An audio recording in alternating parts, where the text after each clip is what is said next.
Domagalski. I live at Newton. I was a child of the Depression, born at Laura in 1932. My father, a World War I veteran, was born at Poplar in London.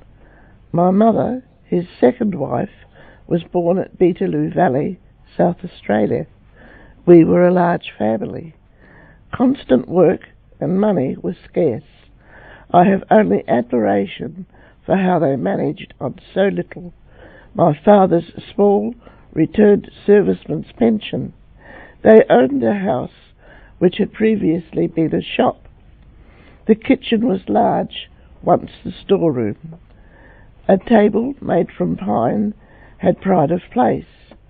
A black wood stove filled one corner. The older girls spread the cloth and set the table, cleared away afterwards, and washed the dishes. They sang as they worked, and everyone joined in. Meals were plain but nourishing, thick soups and stews made from the cheaper cuts of meat, split peas, pearl barley and vegetable. Cold meat left from the Sunday roast became Monday's potato pie. Filled mushrooms, lamb's fry, onion and bacon covered with crisp pastry, corned beef, vegetables and white sauce, or rabbit caught alive by my father and kept for killing. I called meat gilla gilla, therefore the rabbits became gilla gilla cats.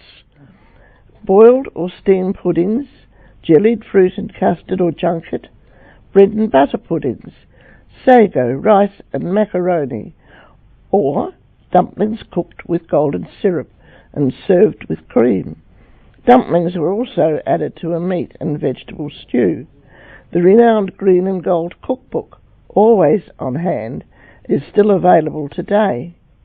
Sunday treats, jam tarts, baked jam roly-poly or fresh fruit salad, pies made from fruit in season, dried apricots or pie melon, cream sometimes lifted from scalded milk, or the raw separated variety fresh from the dairy. Plates were warmed in the oven. Father, seated at the head of the table, said grace and carved.